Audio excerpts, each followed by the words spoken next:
All right, guys, and we're back on our first ever real break we've ever Real had. break. A real Yeah. break, not Real not those break. fake breaks. Mm-mm. So now I need to do trailers and stuff like that, so we actually have something to play during the The breaks. breaks. Yeah. But yeah, I'll get to that eventually. Eventually, which is Eventually. yeah, my great failing of doing stuff eventually. So yeah, we are back and we have a lot to get through. Kind of staying for the rest of the hour. Yes. So we got So half an I hour guess left. this is the appropriate time for those of you who are watching on YouTube, and so great to see that our YouTube is growing now that Absolutely. we've switched channels. Great for all you new fans. Click subscribe, ring the bell, all that fun stuff. This is Yep. where we're going to be. Yep. So we'll have our live shows and our backdated shows. We're going to start adding our back shows to it as well. So Yep. behind me, for anybody who's familiar with American cinema, is a kind of a poster, a fan poster from Plan 9 from Outer Space, which, if you look it up, is, and I've watched it myself multiple times, is rated probably one of the worst movies ever made, period. Bela Lugosi, famous monster actor, died during production. So the director's wife's chiropractor would fill in for him with like a hood, like a cape held over his face, pretending to be a vampire. It was a cluster, is what this was. Pull Now, the string. Pull the string. yeah, pull the string. It was, you can literally see strings on saucers. It's it's My it's question, bad. have you seen the Tim Burton movie Ed Wood? No, I Oh haven't. my god. Is it good though? It's fantastic. Okay, so yeah, I've heard it's boring. But let me, before we It's not divulge, boring. well, It's a bear movie with with me, Ed bear with Wood. me. Well, okay, hold There you on, go. hold on, hold on. Ed Wood, of course, being the one who made this movie. But Yeah. my point being, for the people who are wondering, okay, so why has that been your background all night? Because the Kennel from Hell, I thought, which is part of Unforgiven 99, was going to be like Plan 9 from Outer Space. It was going to be so bad that I loved it. Is that my reaction? Is that why I put this poster up behind me? Let's start at the top of the card. I did tell him this, but he didn't listen. He set himself up to fail. I even Everybody, texted Dara 2 days ago, and I said, "Dude, you're downplaying this because you know how excited I'm going to be if I have low expectations." no, that's why you need to set your expectations to an appropriate level. He just didn't, so I don't blame you. I But really thought it was going to be amazing. no, if it was amazing, I would have told you it was amazing. It's not. Anyway. We'll get to it. I just But no, seriously, guys, if you haven't seen the Ed Wood movie, do. It's actually fantastic. It's one of Johnny Depp's best movies, and it's so good. I love it. we've It's already got me fantastic. watching Ninth Gate after this stream, Yeah, so let's hold off. actually, this is a Johnny Depp kind of thing as well. Ninth Gate is Yeah. really good too. Both those movies kick ass. Anyway, okay, so start top of the card, D'Lo Brown. Actually, before we get into it, so some context. This was after SummerSlam, but like literally a couple of days before Rebellion, which we covered a couple of months ago. When I do the playlist, I'll put them on order. So yeah, that's the kind of context for this. So, D'Lo Brown versus Mark Henry. If you remember correctly, Mark Henry and D'Lo Brown were having a feud. Basically, D'Lo Brown was attacked by Mark Henry and turned heel at Survivor Series, and this was for the European Championship. And D'Lo Brown obviously won, defeated Mark Henry, and is your European champion. Now, I love this. This is great. SmackDown had just been introduced, so D'Lo Brown would come out as being billed from different areas in Europe. And then Al Snow would eventually pick it up and he would dress as different people from different areas in Europe. It was a fun time. It was a fun gimmick. I missed the European title. Impact Wrestling, European title, please. Uh, the next match is Jeff Jarrett with Miss Kitty defeated China for the IC belt. Remember, this was before the Good Housekeeping match, which we talked about last week. Yeah, And it was, yeah, that's why this was interesting for yep, me, yep, because watching it in reverse order kind of messed with my mind a bit. yeah.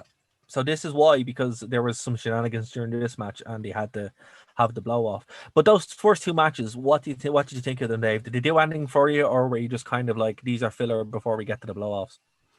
Yeah, I was there's something about Val Venus that I just really like. I don't know why. The more I watch the 90s, the more I like him. Right. I'm starting to understand why he was a big star, but I can't put my finger on it yet. Well, So look, it's Val Venus bizarre. and Steve Blackman. It wasn't that's how the night started. It wasn't the best match in the world, but I like Steve Blackman. I always did like Val Venus, less so as we went on, and obviously really been a bit of a piece of you know what. Yeah. But obviously we shouldn't be shocked by that because it's Val No. Venus. That was his gimmick. But still, D'Lo Brown, I was fine. Nice to see him win championships. I always forget that he actually had championships, and this was the first match. Really? See, D'Lo Brown for me has always been, again, because I watched him as a The kid. European champion. Yeah, he's always been the European champion like that, or the double champion, and that's how I always kind of see him. That So makes I'm like, sense. and also he was like the first person who I would always associate with the Frog Splash. Not in Oh, their, yes. no Yes, see, it caught me RVD. off guard. I didn't know that that was his move. So Yeah, the lowdown. I will say that this was the match where I started to notice the scab referee storyline, Oh yeah, of course. So which to me is fascinating because only Vince McMahon would do a storyline about unions yeah, in a company where he forbids unions. yeah. So that's for anyone who needs some context. It's weird. I think this is the most historical context pay-per-view we've ever had to do because there is so much going on with it. There's a lot going on. Yeah, so the referees all walked out because they were afraid of they were tired of being beaten up by WWE talent.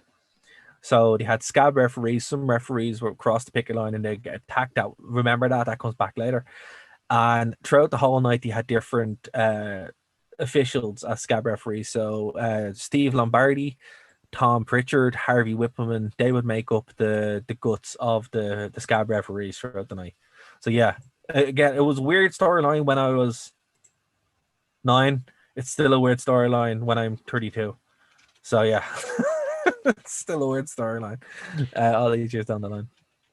I enjoyed it more when they did it in 2013 when they had the talent all walk out and the whole show was like Triple H, CM Punk, and like 5 other guys. That was interesting. I like that. That was good. This was, I don't even know why they did it initially. I think it was just Vince Russo had pretty much, this was his final show.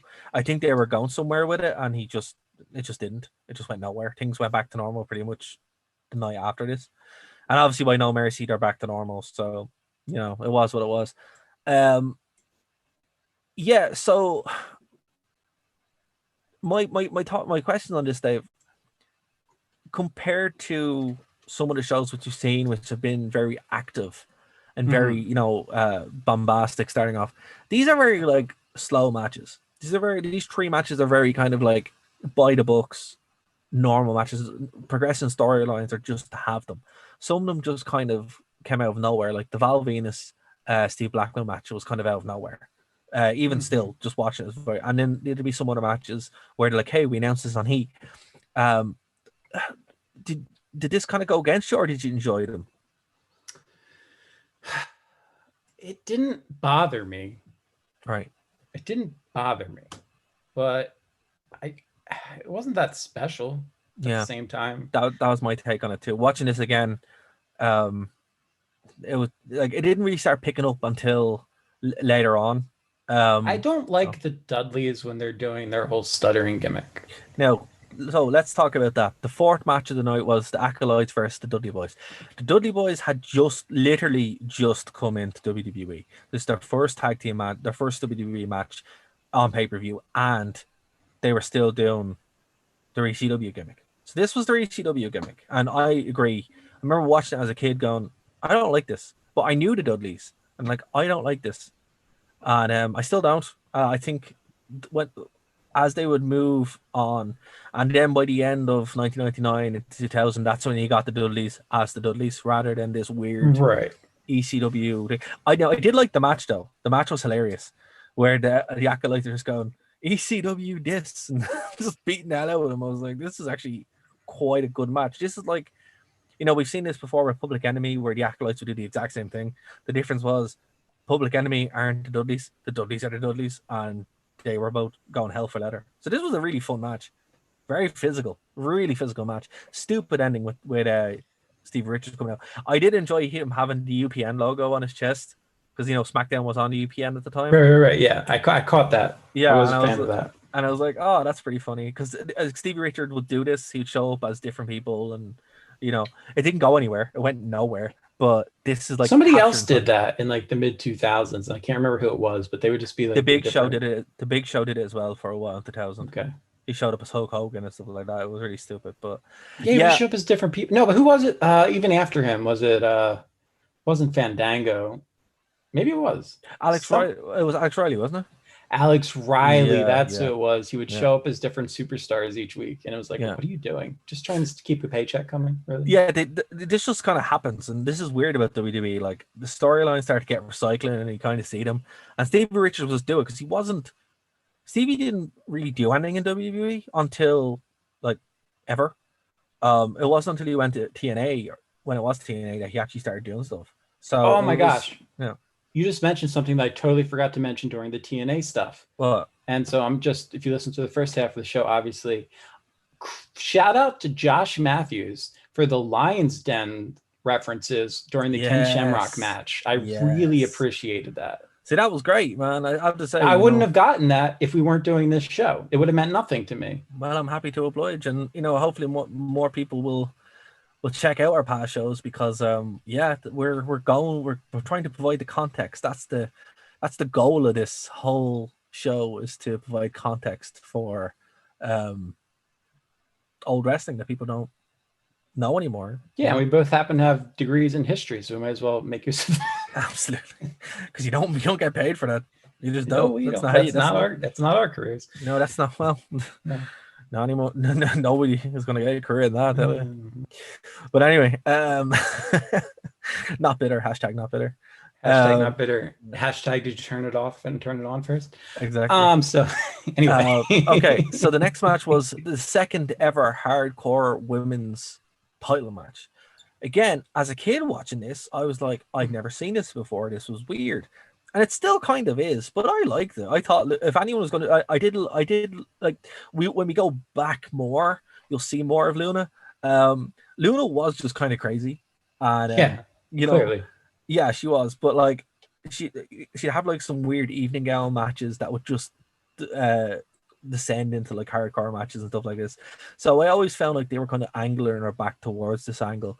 And I thought this was cool. They would kind of drop the women's title for a bit as well, or be kind of lost. We'll see as we kind of progress through the pay-per-views. But this was I'm a a fun big match. fan of Ivory. Me too. Really Ivory's great. I thought this was probably one of the strongest women's performance before it would kind of really get strong and then peter off again into the mid 2000s, late 2000s, when it pick up again.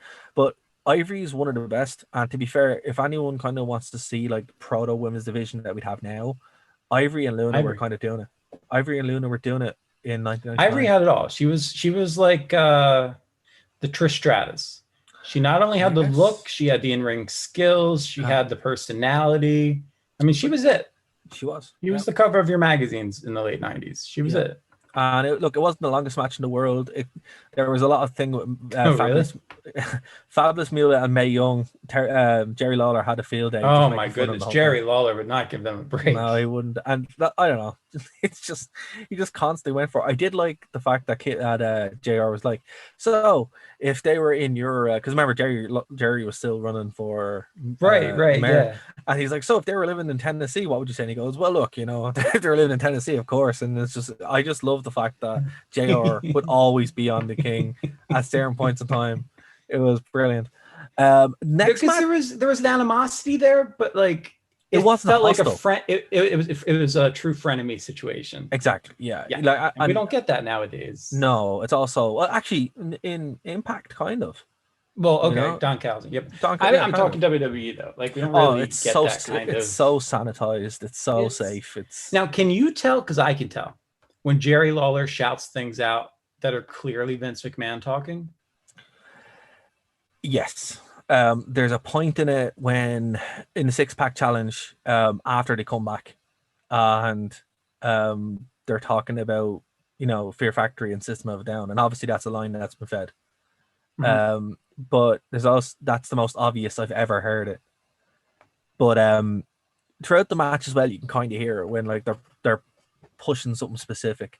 But I think this whole commentary team was given a lot more leeway in the 90s. They must have been, because it's a lot more kind of natural, a lot more everything they say is like more kind of like towards a true observation rather than just lines or something. It's really hard not to swear. That's why I'm kind of following my words. Yeah, no, it's cool. It's really It's hard like not to swear. every other line coming out of your mouth isn't. It's 99. It's 9.99. Buy the Yeah, network. exactly. 9.99. It's not pure garbage. It's not a hard sell. It's more just kind of like, here's the match. Here's what's going on, and I think It's that not was an a much better way to. advertisement.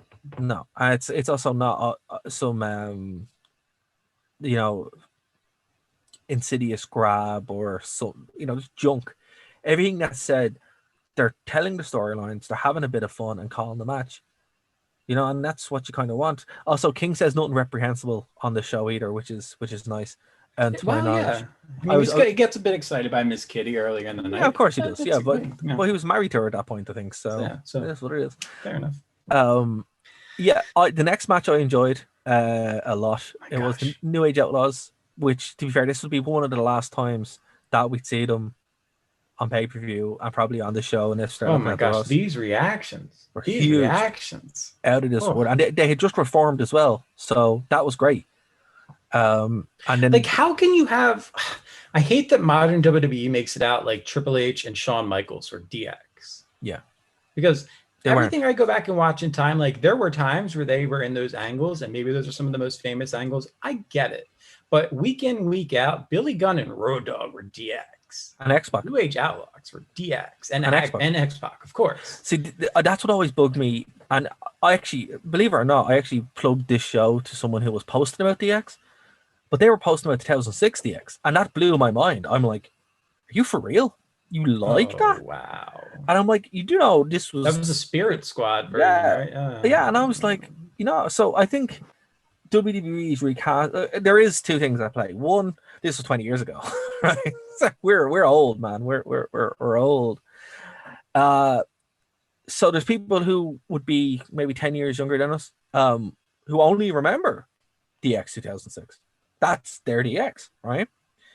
But then there's also WWE recasting history, because before X-Pac and Billy Gunn and that came back to WWE and kind of saved their relationship, they were heavily editing out, because remember in TNA they were VKM. Yeah, VKM for yeah. So they were railing WWE. Oh my gosh, I love when they would show up at the Alamo and they'd be like, "Come on, Triple H," or they'd be like, "Come on, Paul," and what's Sean's real name? Michael Hickenbottom. Like, come on. Come to the Alamo. We'll be waiting for you here. Yeah. So this is. They did wait for them. They did wait for them there. Yeah. So this is probably why. So a lot of this whole period has been recast as it was just, and also China, right? China's also been removed. Well, China's a huge part, yeah, and from the history, and it sucks because DX for me it's not even Shawn Michaels. To be fair, because Shawn Michaels kind of was there, but for me, when DX really started kind of being DX, it was the New Age Outlaws, X-Pac, Triple H, and China. Right. Shawn Michaels isn't even there.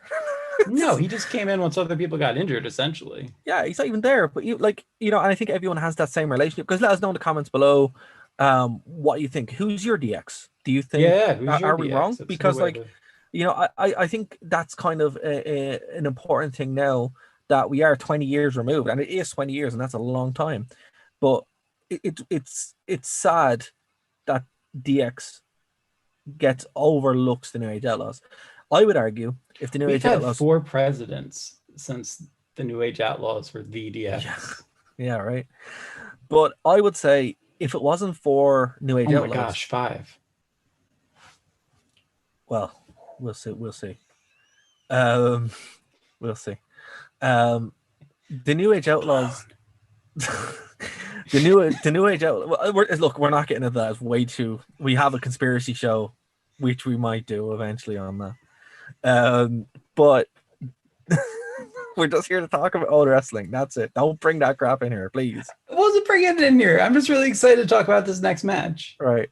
Let's just get to it. I just don't want to talk. I don't want to think about it. Let's just get to it. Let's get to the best thing that happened to me this week. Okay. I was watching the for any listen, not a Trump fan, obviously, not that kind of stuff, but just that election thing is just a nightmare. I just don't want to think about it. And here.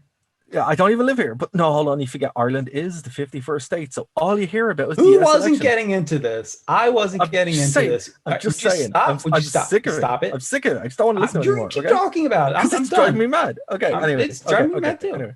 Anyway. Okay. Right. Anyway. Right. Reset. Okay. Reset. Okay. Mhm. Reset. Okay. So Al Snow, the Okay. current So hardcore champion, would take okay. on Big Boss Man in what will go down as one of the greatest matches in wrestling history. You thought Impact Bound for Glory 2020 was good? Well, you haven't seen the Kennel from Hell match. Let me tell you more things Dara told me that were pure lies and fantasies. I never said any of these things. You These are told me all I of never these said, things. no. You told I me said, it was amazing. You told me there never was said this. fraud. You told me there was vote tampering. You told me all of these. Am I mixing up subjects? You told me there are all these things. Oh my God, Dave. Killing me, Dave. Anyway. Oh, wow. Okay. No, what I did say was that this is a terrible match. You're going to be disappointed, and there's a reason why nobody talks about it. But before we get into Everybody talks about it. That's why I had to watch it. okay, I want to give some context first. So when I was watching the show, I forgot to. Something occurred to me. This is Big Boss Man's second Hell in a Cell match in 1999. He was in two. His first one was against The Undertaker at WrestleMania, a match which nobody talks about because he got hung at the end of it. Yeah.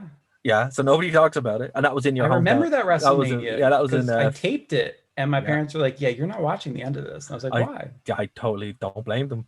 So Big Boss Man, who is one of my favorite wrestlers of all time, has a bad run with Hell in a Cell matches, so I don't blame him, right? And this match, okay, so the gimmick was they were supposed to have like rabid dogs, right? But they couldn't get rabid dogs, so that's why it failed because they got like basically like house dogs. Schnauzers. Yeah, What they get, Dobermans maybe? They were Rottweilers, but they were like house dogs. So it's like right, they didn't get vicious. They didn't get vicious or police dogs. It's like they got like police dogs would have been the good move. See, that's what I was expecting. I was expecting German Shepherds, and that they were all expecting that. Right, and that Al Snow and Boss Man would be wearing like padded up things on their arms. So if they went out of the rings, the dog would bite on and latch out like you see in those police training videos, and then the trainers would pull them back off of it. No harm, no foul. The match could continue. That's what I expected. That's what everyone expected. Were puppies barking at each other and peeing everywhere. What on earth happened? That's what happened. I know that's what happened, but what happened?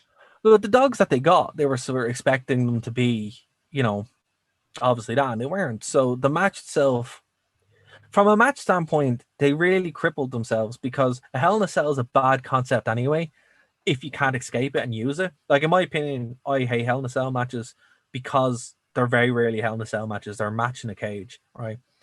Right. At the best of times. Match in a cell, sure. And that's what's kind of happened here, but it was match in a cell with another cell where they can't use the cell. So there was very little actually of a match in this. And then when they did try to use the gimmick, the dogs were just like, I'm gonna pee here, and I'm gonna. The dogs wouldn't chase after them. I'm very confused. They're just going to be dogs. Like, and it's like, what were you expecting? They're dogs. They just want to. They're scared of everything that's going on here. And it was kind of a bit of animal cruelty as well to like expect dogs to do that. But that's what I don't understand. I mean, this is WWF. They could hire legitimate dogs from Hollywood. Like, what happened? I don't know. I apparently from the lore is there was a mistake and they couldn't get the dogs they wanted, so they ended up getting these, and that was it. And it's just like what I would have done if I was booking this show, and I obviously wasn't. This is Vince Russo's last pay-per-view. I would have rebooked the show. I would have rebooked the entire show, but I would have actually fixed this match specifically. Instead of having the Kennel from Hell, you could have just put it in the Lions Den match and just called it Kennel from Hell, but like had the whole ring surrounded by like chains or whatever, and then just do it that way. Be symbolic rather than actually having dogs there. So that's what I would have done. But what do you see? But here's what gets me is like, okay, so people always talk about the dog aspect of it, but I was like, okay, I know the dogs don't. I know that doesn't live up to the hype, but I'm sure the match itself is interesting. Yeah, and it's not. It's just some wire cutters, and then it's wire cutters, and Boss Man gets on top of the cage to exit, and Al Yeah, Snow walks out the door. so let's talk about that, right? So What? the match itself, because of the limit, this is the problem, right? But explain this to me, because I know I'm you're going to diatribe, but didn't Boss Man technically escape the cell no, by no, being on top of it? no, no. The How rules how say how, how was he not? How did the he not win the rules match? state the rules state that your 2 feet must hit the floor outside the Did cell. they? No, it was on top. Doesn't No, I'm count. saying, did they state those rules? Yeah, When? at the beginning. You're just saying that because I'm not going to go back and check it. No, I'm not. Go back and check. I'm not. Well, I'm not. I'm not going to go back and check. So touche. I'll tell you what, guys. If I'm wrong, comments below, or actually, for anyone listening on True Penny channel, at Dave, at D Dave Stevens, tell Dave he's wrong on Twitter. Yes, hashtag save Dave. I'm Save down to Dave. 500 followers. Save Dave. So look, what I'm saying is, look, and that's the thing. They did actually state it, but badly. I will concede that they did state it badly, and the rules make no sense, and they handicapped themselves purely by this. Hell in a Cell matches don't work unless there's a reason for it.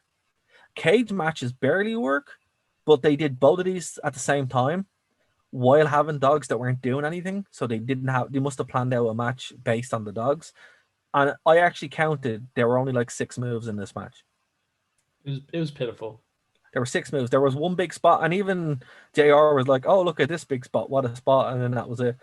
The wire cutters were silly. They were both bleeding for some reason. It was a bad match. Probably one of the worst matches of all time, and not because of the dogs, just because as a match, it failed. And we've seen this match many times in the WWE, usually featuring Sheamus and Randy Orton in Hell in a Cell. They've done it loads of times, and this is the exact same kind of match. Match in the cell doesn't work. When the build up to the match is that your Chihuahua is taken and like its fur is burned off and it's filleted and grilled, and your opponent eats it. I want to see some more viciousness out of you. I want to see something, not just regular trading jabs, right? As I said, this did bring Head back, so that was the big payoff. But what they just because we got Head doesn't mean it's a good night. No, I didn't say it was. what I would have done, honestly, if I was booking the show, I would have just thrown out the actual physical dogs, paired this back, or even had a match in an actual dog pen. You know what I mean? Like, not in the Hell in a Cell function. I think they had a good idea. It just didn't pan out. When the original dogs weren't able to go, they should have went, right, what's in the locality? Where was this? Was this in Philadelphia? I'm double checking now. No, it was in North Carolina. Why did you even need the first cage? It's not like dogs can jump up into the ring. Yeah, they didn't need it. What they should have done, then it's kind of like a lumberjack match. But then you have PETA being like, "Oh no, you might injure the animal." It's absolutely. See, what would have made more sense? They should have went full tilt, went to a police facility, said, "Right, can we wrestle in your dog pen?" Obviously without the dogs, but just have the match there, and that would have been at least something, because then he could have had a vicious match in that enclosed environment. See, that's you thinking of the cinematic universe we currently live in. Well, no, because they've done this. They've went to places. We watched some of their matches where they were in a pub or they were in the river. I just think they didn't go far enough. They played it way too safe, and by playing it too safe, it came off as lame.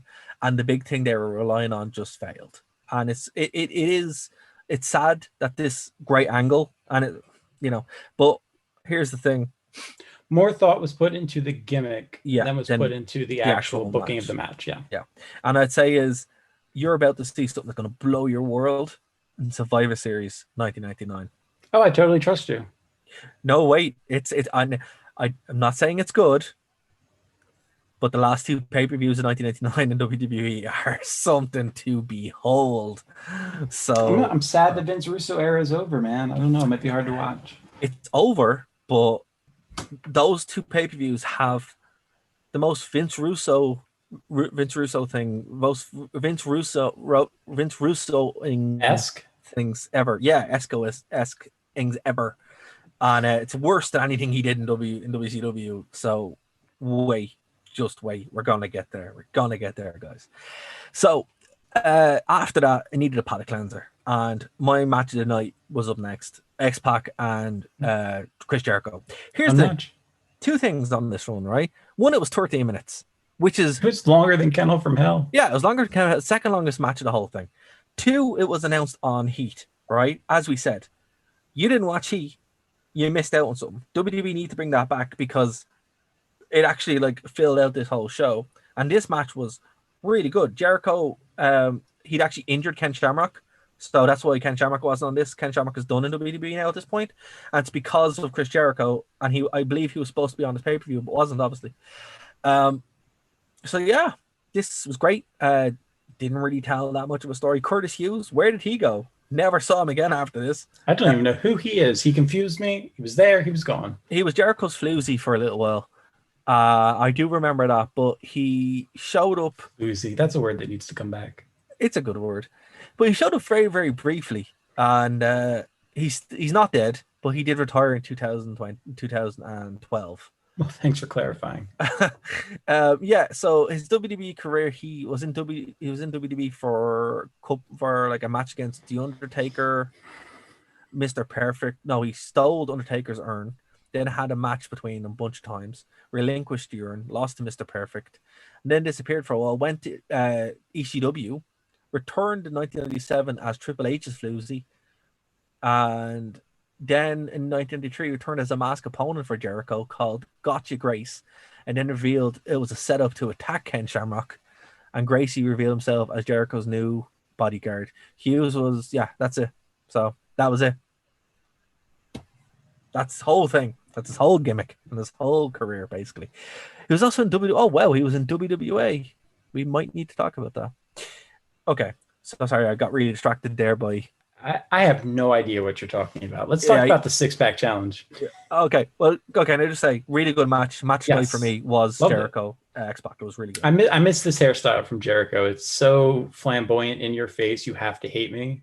Oh, it's great. It's the great. Little ponytail out. I just love it. Did you notice that everybody was just like giving him the finger and stuff? And I'm like, yeah, oh yeah. They really hate him for not, it was great. Jericho's the best, man. Great. Okay, six-pack challenge. First thing, I hate what the network have done to that video package. Oh my god, it drives me so mad. That video package is seared into my brain as it was initially, because it's Fear Factory and System of a Down, my first exposure to both. Okay. Probably why I'm a metalhead. I'll send you the original and you can watch it with its music. It's absolutely fantastic. And yeah, it just, the music that they put on it is just terrible. But I love the storyline to it, where obviously this is after Fully Loaded, where Vince McMahon is gone. Remember that he was retired after Austin? That's what it's he had to leave. That's right. He had to leave. Exactly. This was his pick. That's why he's not there. Triple H is obviously being the best heel of all time. Wins the belt off Mankind, and then eventually have you ever seen that match with Vince McMahon and Triple H on SmackDown? Title match? Where Vince wins and then he relinquishes? It's so bloody. Okay, we're going to cover that next week. Of course we are. We're going to cover next week. It's one of the most bloody matches you'll ever see. Really? It's so violent. Vince just goes crazy? No, Vince gets the hell beat out of him by Triple H. That's what I'm saying. Like, Vince goes crazy and just blades the hell. Yeah. There's so much blood. And then Austin comes out and he wins the belt and relinquishes it. It's actually a pretty good storyline, I will say. I'll find it. We'll watch it. We'll cover it next week.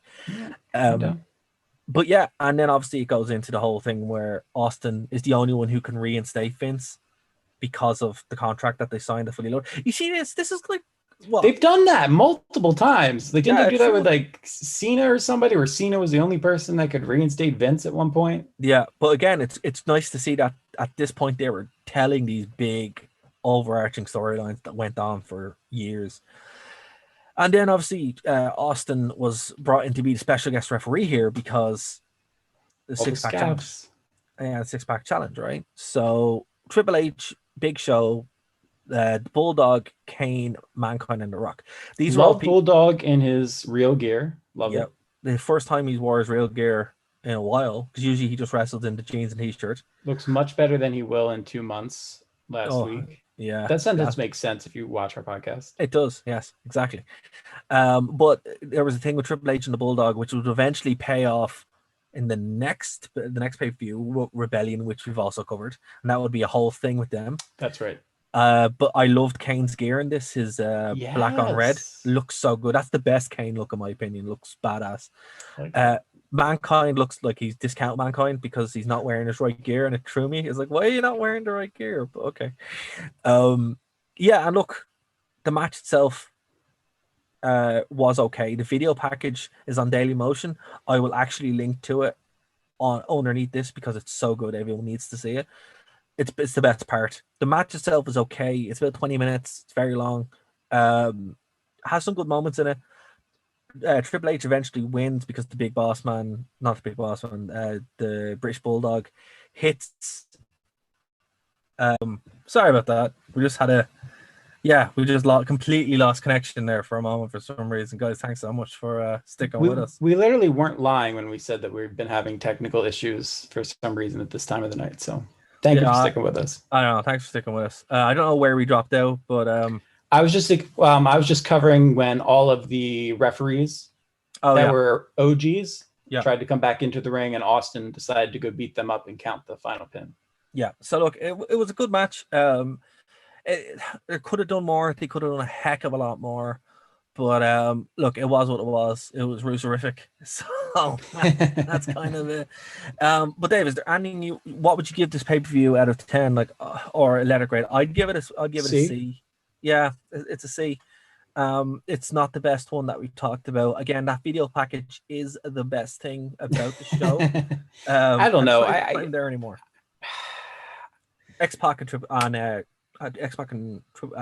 Jericho, really good too. Jarrett versus China was good too. That was good as well. Now I think like again that was kind of the filler.